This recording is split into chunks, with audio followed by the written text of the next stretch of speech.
Hey, what's going on, folks? Bienvenue. My name is Wade, and this is Sabine River Valley.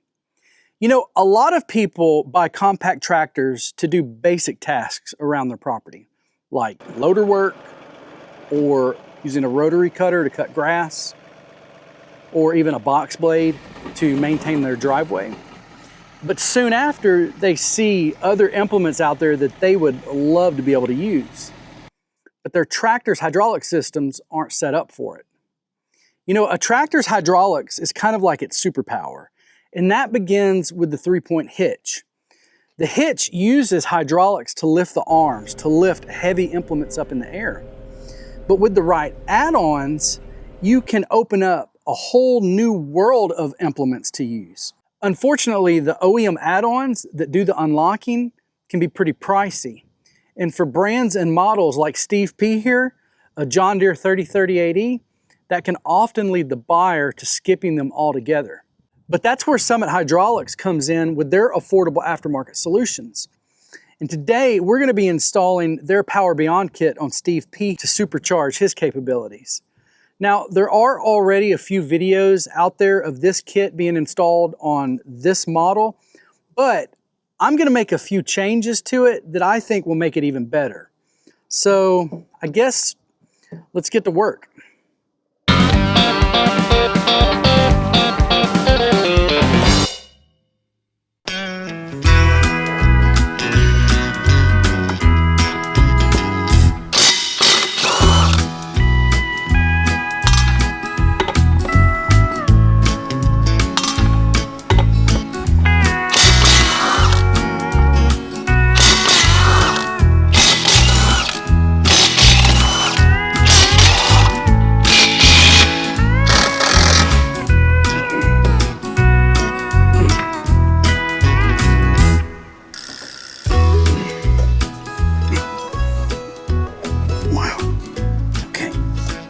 Ready for that.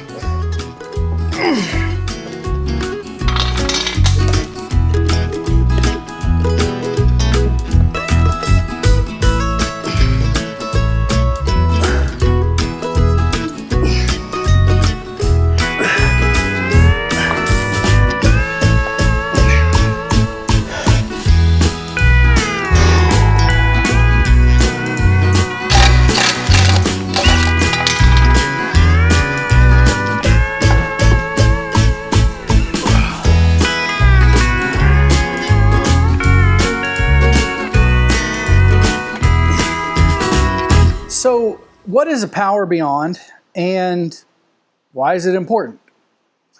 Well, to understand that, let's just talk about kind of tractor hydraulics in general.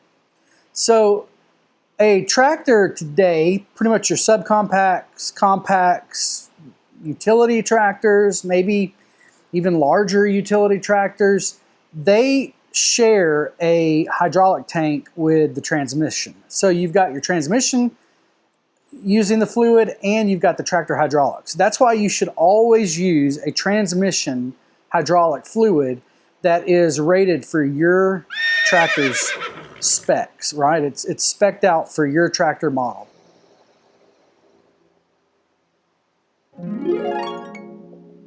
But just the tractor on its own, you have a hydraulic pump. And that hydraulic pump pulls fluid from the reservoir. It's where the hydraulic fluid sits. It pulls that fluid from the reservoir, it pushes it to the three-point valve, then to the rock shaft cylinder, and then it returns back to the tank. That's your basic tractor right there. Now, when you add a front end loader on your tractor, the pump pulls that fluid, then it sends that fluid to your loader valve.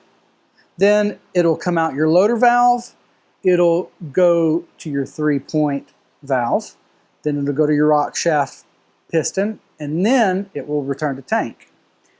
I don't know if this is the way all of them are done, but this is the way that Steve P here set up. So that's all the hydraulics that you would right now be able to run off of him. But let's say that you wanted to add an implement on the back that needs hydraulics. Let's say you wanted a backhoe and it's an OEM backhoe. And so it shares the hydraulic fluid, the hydraulic flow, the pressure, all of that. It shares that with the tractor to power the backhoe. Well, that's would require a circuit on the back for that to connect into. And that is your Power Beyond. That's what that is. So with the Power Beyond in place, the pump will pull the fluid from the reservoir. It'll push it to the loader valve. Then it'll leave the loader valve and it'll go to the Power Beyond. If the Power Beyond loop is in place, it'll immediately leave the Power Beyond and go to your 3-point valve, which will push it to the rock shaft cylinder, and then from there it will return to the tank. Now there's another very popular option, and that's an SCV or a rear remote valve that is on the back of your tractor that lets you hook up all kinds of different implements and then control them with a valve lever from inside the tractor. So let's say that you wanted to run one of the ditch bank or embankment flail mowers and you needed to be able to use hydraulics to push that mower out and then to angle that mower up and down. Well, with the Power Beyond on its own, that flow is just continuous. So the moment you connected it to, say, the cylinder that pushes the mower out, it would just push the mower out, and then it would keep trying to push the mower out. It wouldn't stop. You have no control to stop that. So you have an SCV or a rear remote valve that has an actual control that you can, if you want to, send fluid to it, or you can just let the fluid continue to flow through it without being used. And so that's a very popular solution on a lot of tractors today. In fact, I would highly recommend that you, if you bought a tractor, that you made sure that it had at least one set of rear remotes on the back. Now there's one other line in a hydraulic system, and that's your tank line. It's not your return line, but it's a tank line. And so you have pressure relief valve in your valves. And if something were to ever happen and too much pressure would come through, that pressure relief valve would trip and it would allow that to go through. And what it will do is it'll push that back through that tank line and it'll just go back to the tank. Also, your valves inside, just the way that they're designed, they inherently leak a little. And it's not an issue, it's not a problem. In fact, I actually think that they're designed to use that fluid for lubrication inside there. So, but they'll leak a little, and that leaked fluid will go back through the tank line and back into the tank. So you have your power line that comes from the pump. The pump is pushing that power through there. And then you have a return line to return to the tank, but then you have just a separate tank line for any extra fluid that needs to go back into the tank that's not being used as part of that circuit. Now, the first thing you want to do when you're working on this is you need to remove the rear, we'll call it passenger side wheel off of the tractor, because this is where all the connections are. This is where that power line comes out of the tractor from the pump, right? The pump is pushing that fluid out. And then the return line is here, and the tank line is also right here. So removing this tire gives you access to all of this. So down here on the 3038e, I believe it's also the 3025e and the 3032e, you have some connections. Now you have these steel hoses that they are running from out of the rear of the tractor, and they go under the tractor here, and they come up, and 3 of them come up and go to the loader control valve. Now these 3 are the power, the return, and the tank. With the Summit hydraulic kit, what you're going to do is you're going to tap into these connections down here. And in their kit, they give you 2 fairly long hoses to replace 2 of these steel lines. And they have you undo them up here and replace them with the hoses and run it back through here and then through some adapters. And then will come off of that, create the power circuit, and then the return, and then the tank line for the power beyond. The thing is, I don't want to remove the steel lines. I want those, the hard lines look sharp on this. They look clean, they're factory. I want them to stay that way. So I started doing some research, and I found that there's a couple of guys that had kind of figured out how to do this job without removing the steel lines. There's an adapter that we're going to use for this, but then there's also, we're going to have to take one of the lines and actually cut it and add a compression fitting on it so we can run a short hose off of the end of it. But I'd much rather do that and keep the rest of the steel lines, you know, the rest of it underneath there if I can. So that's what we're going to attempt to do here. So the first thing we're going to do is we're going to unhook this bottom connection down here, which is the actual tank line. So this is that line where any kind of pressure relief or just extra fluid is sent through. We're going to put a T into this. And Parker makes a bunch of different hydraulic connections, ends, adapters. They make every piece of hardware that I'm using here, like the compression fitting. And they sell an adapter, a T adapter, that works with this John Deere tractor. Now, the John Deere uses something called face seal connections. And on the female side, you've got a flat inside there, flat connection that you thread this onto. On the male side, there is a seal on the face. So when those mate, it creates a seal on that face. And that's why these are called face seals.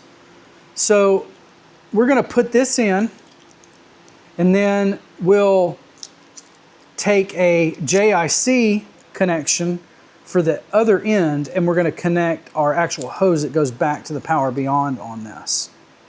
So let's go over the hoses and adapters and brackets and everything that come with the Summit hydraulic kit.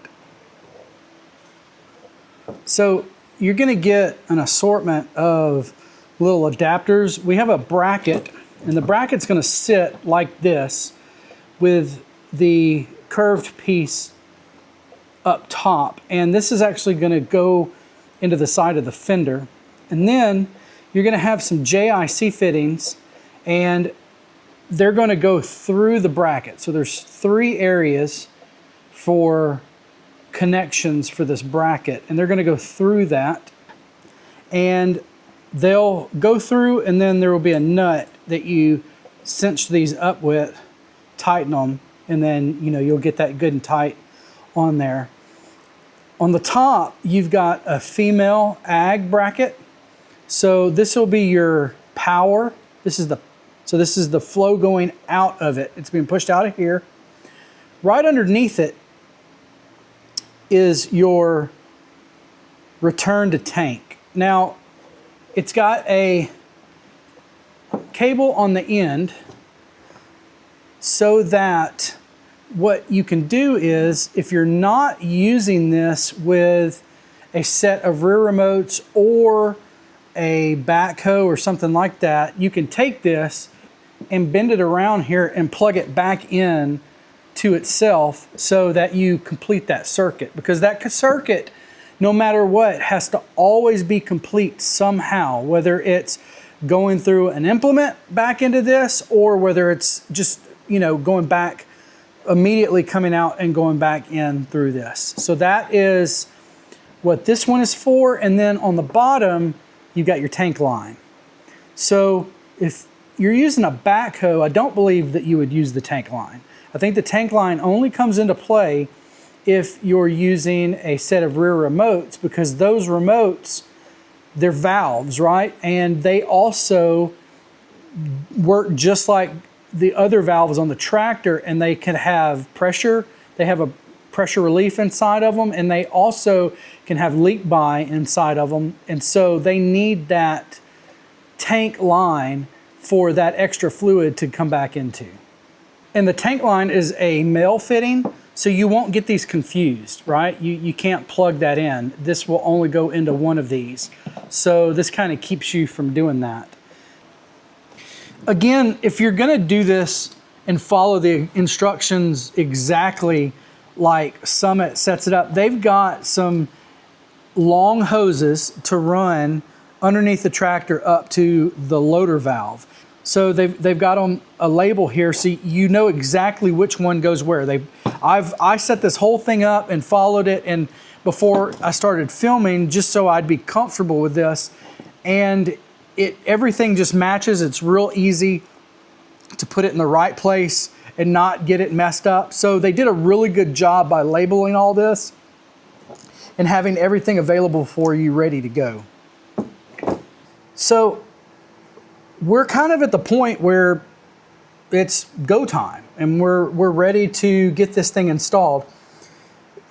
What I am going to do though is I'm going to take a drain pan. I got a pretty big one here, and I'm going to set this under this because I know we're going to lose some fluid, and my plan here is to run a shop vac on the back of this, put a vacuum on it, and keep any fluid from actually coming out. That's what I'm hoping is going to happen. I don't know how well that's going to work out, but just in case, I've got a very large drain pan, and if it comes out, this drain pan will take every bit of this. I think this tractor holds like 5.5 gallons, and this is like I don't know, it's like a 15 or 16 gallon drain pan, so it'll take all of it. So, yep, we've got it there. Let me get the vacuum on it, and then we'll start cracking some lines and see what happens.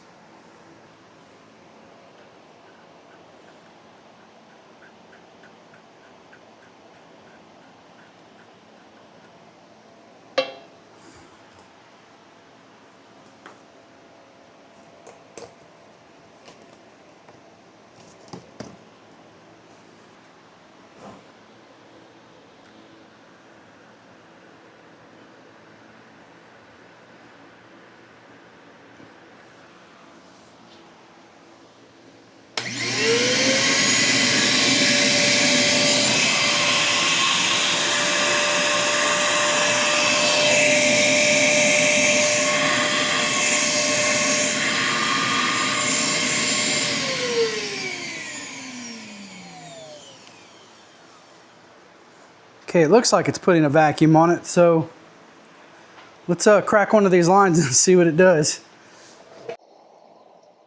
Okay, that's loose. Here we go.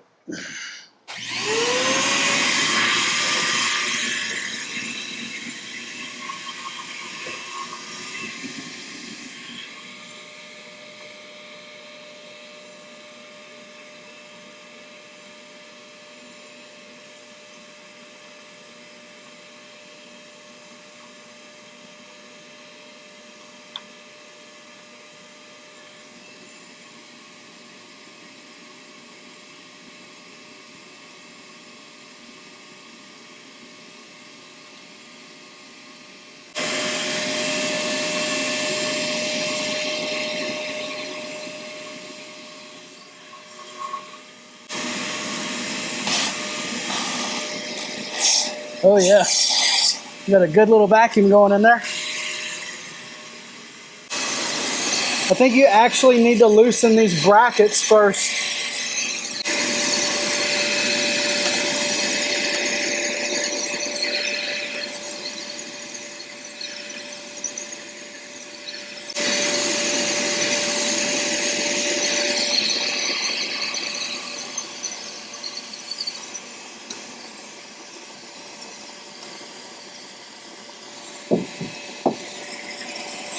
There we go.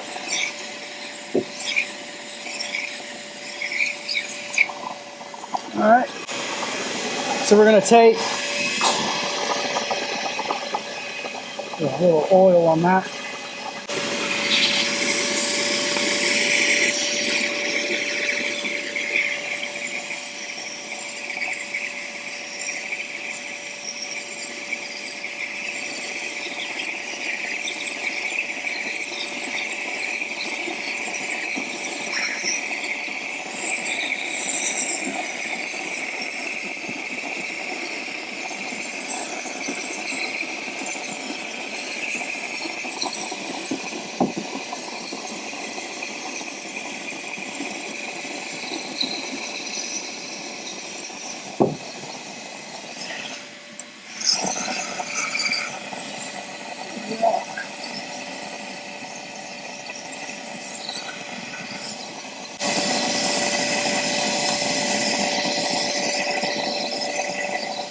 All right. So now we have the tank line plumbed back in without having to remove that one. So what I'm going to do is I've got a face seal to JIC connection that I'm going to put on the end of this. And this is where we're going to make our connection eventually.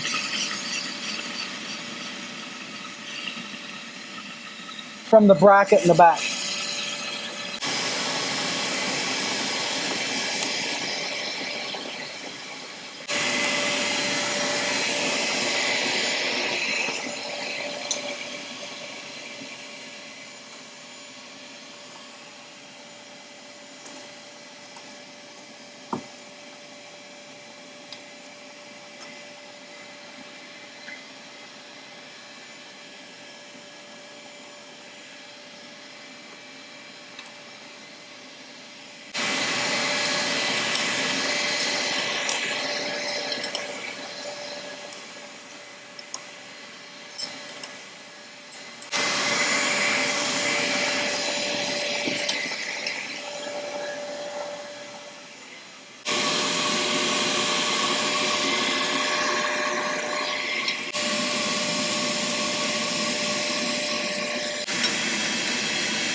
Okay, so for the tank line, we've got the connection made, we've got it tight over here, and we've also got it all the way up. So this should be sealed, there should be no leaks. So I'm going to test it by turning off the vacuum.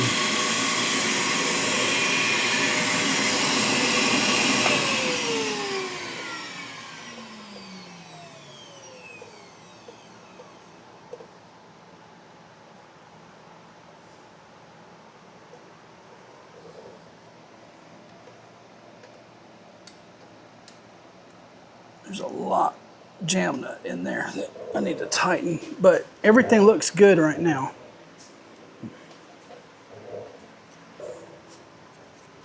So when you're doing this, there is a jam nut on the end of the T that goes in there. There's one on the one that comes out, and then there's a jam nut here. You know, it's just a single elbow that comes out, but it has a jam nut on there also. So screw this in where you need it to be so that it's in line with your steel connection, and then you tighten that up. Another thing to note is that back here on this bracket, I didn't tighten any of these down. You know, these are all loose. I didn't tighten them down until this is the first one, until I got it to where I wanted it to be. And then I locked everything down where it's good and tight. So I want these to be able to move free until I'm ready to get them in their exact position. So that just helps by, you know, keeping those loose until you're ready to go. Everything looks okay right now, so I guess we'll go on to the next connection. which will be the return right here to the rock shaft. Now, here on this side, this is your power. This is coming out and going to your loader. And then normally it would return back into the rock shaft here. But what we're gonna do is we're gonna undo this. We're gonna cut this off and put a compression fitting on it. Then we're gonna run this line to it, and that will send the power to the power beyond back here, up here to this top one. And then the return for it will now come down, and it is this hose, and this one is the one that we have it's got a face seal on it. We're gonna run it back into the rock shaft right here. So we'll go ahead and get that one put in. That'll be pretty much the easiest to do, and then we'll tackle doing the compression fitting. All right, just in case, it might not be necessary, but just in case, we'll go ahead and turn on the vacuum and get a vacuum going.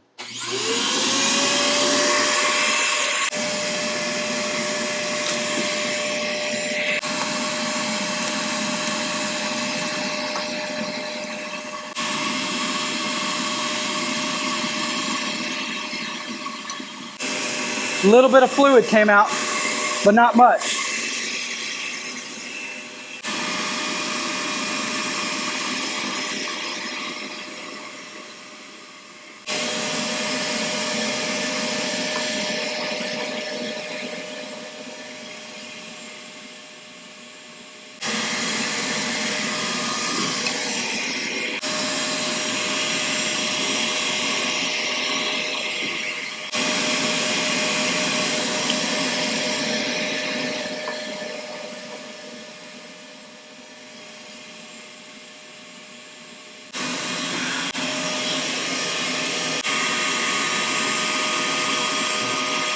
So that's connected to the tank. I don't know if there's anything in this line, but I'm gonna go ahead and turn the vacuum off to see, we'll see if anything comes out of here. But there shouldn't be any pressure on these lines. I've relieved all the pressure, so there shouldn't be anything else that's coming out other than what already did.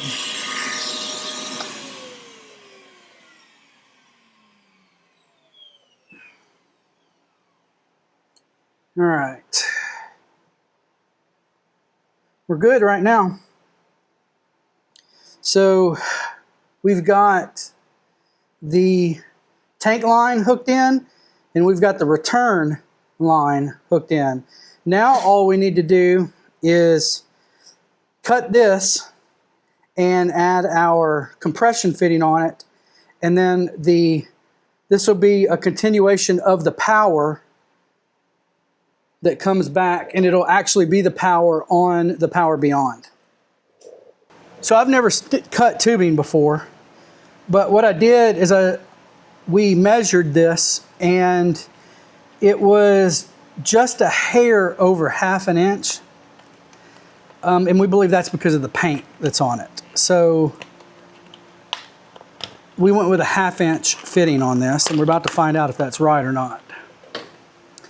But I just went down to Napa and got this tubing cutter, and it's one of those close quarter ones. So what we need to decide now is where to cut this.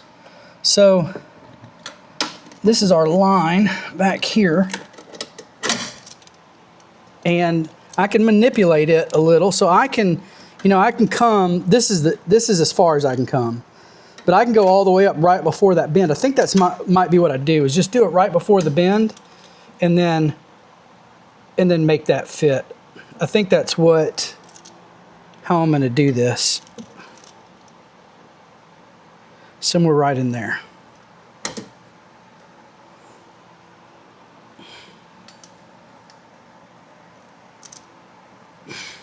It's kind of crazy because this is the no going back point.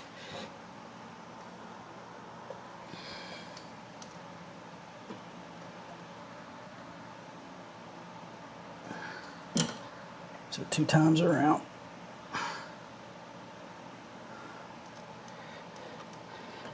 There we go.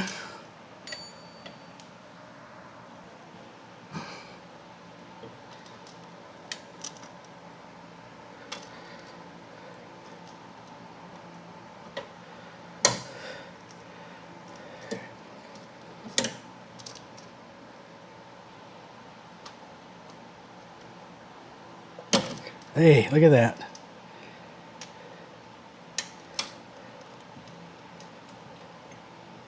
Look at that. All right, now I need to get that paint off, but also I watched a video from Parker and they said to make sure that you clean off, like kind of deburr that. So that's what I'm gonna do also.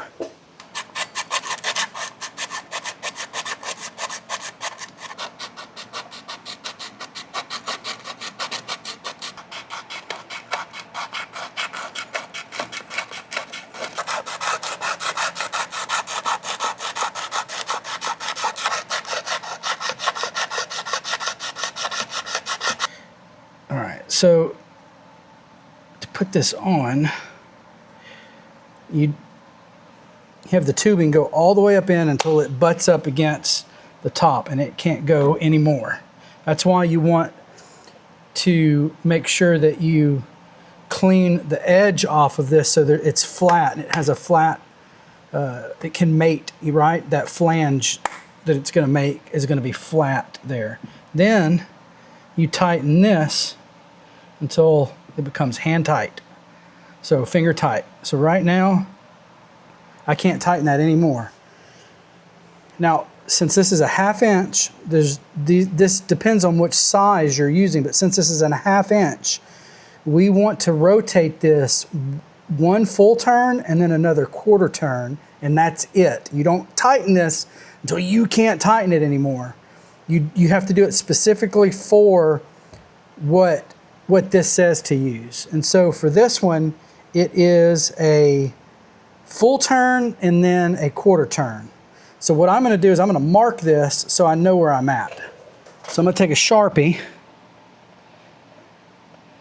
and I'm gonna mark this end, and then it's about here.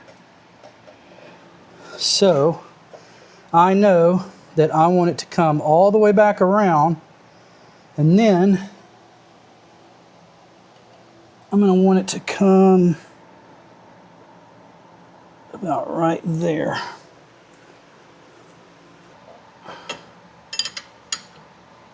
Let's see where we at. Okay, here we go. We're coming around for the full turn. Let's see, where are we at? We're almost there for that.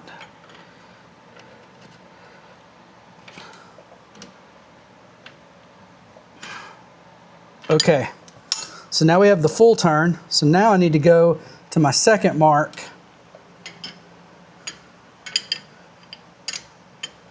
Over here. Okay, almost there. All right. It's my second mark. So that is 1 1/4 turn. Now I could have kept going. I felt that and I could have kept going. But you don't want to do that. You want to follow the instructions on these. They're very, there's a exact position that this needs to be in for that to be right. You know, you can possibly have a lot of pressure on this line. So you've got to do this correctly.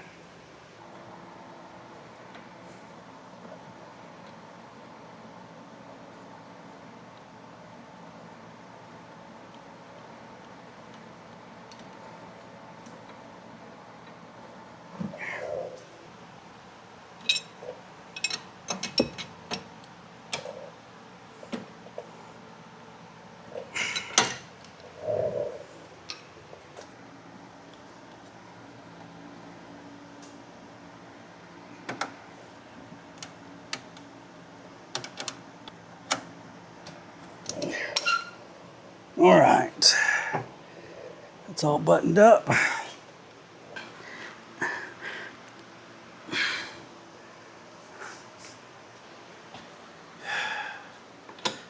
Throw this bad boy on, and it should be all done. There. All right. We take this. Ooh. That's not good. Let's do something about that. There we go. 'Cause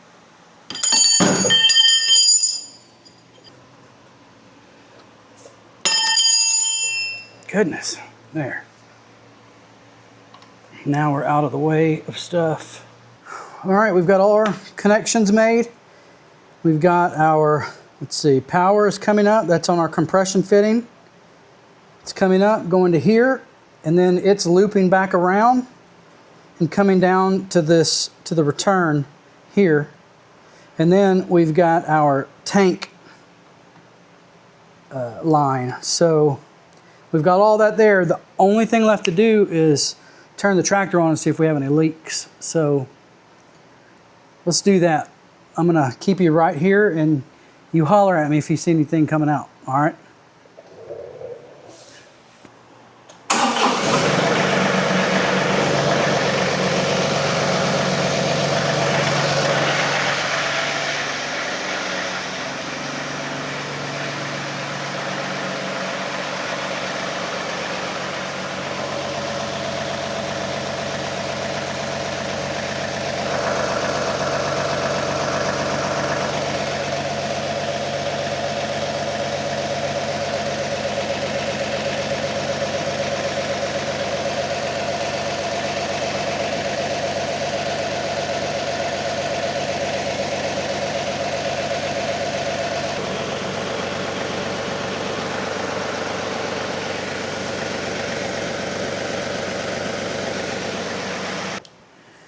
All right, so we got her on there.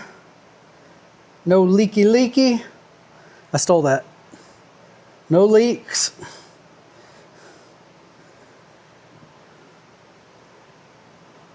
Everything feels good, everything looks good. So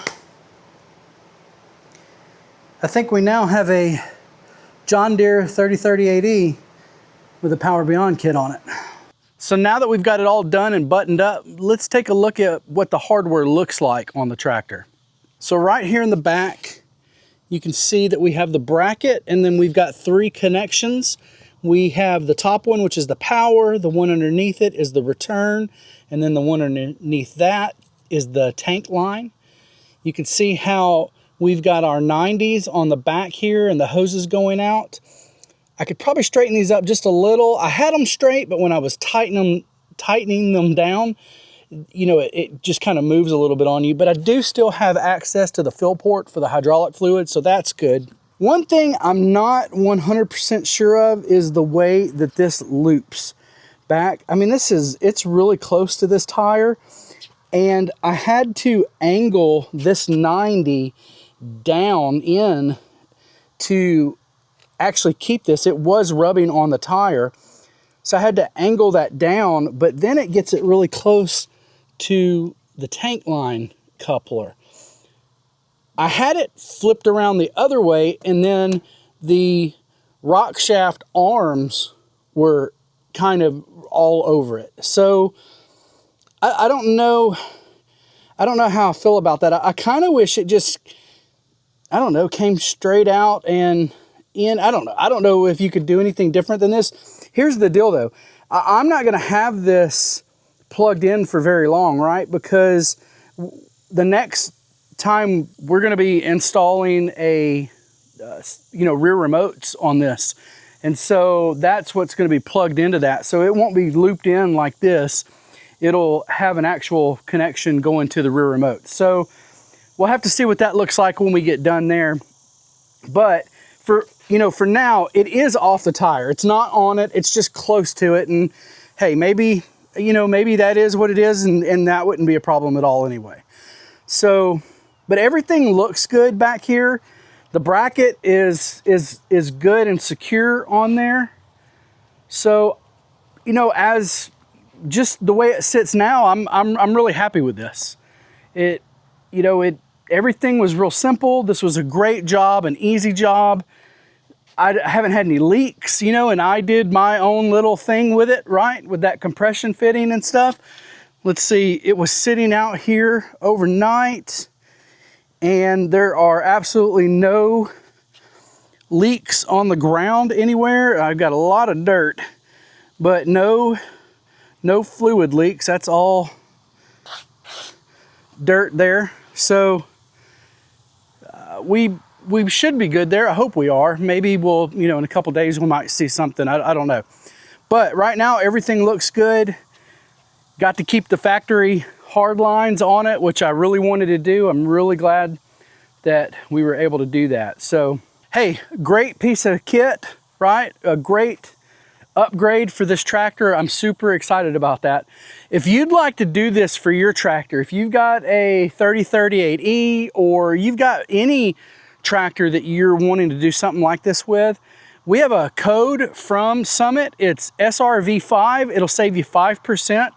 So if you'd use that, we'd really appreciate it, and it'll, you know, save you a little bit of money there when you make a purchase on something. So yeah, but really happy with this, and I'm excited to get the rear remotes installed on this. I can't wait to get out there with a flail mower on the back of this thing and use it. So anyway, well look, I think this is gonna be it for the video. The sun's going down, it's cooling off finally a little bit, and I need to grab me some dinner. So anyway, thank y'all again for watching, and Lord willing, I'll see y'all on the next one.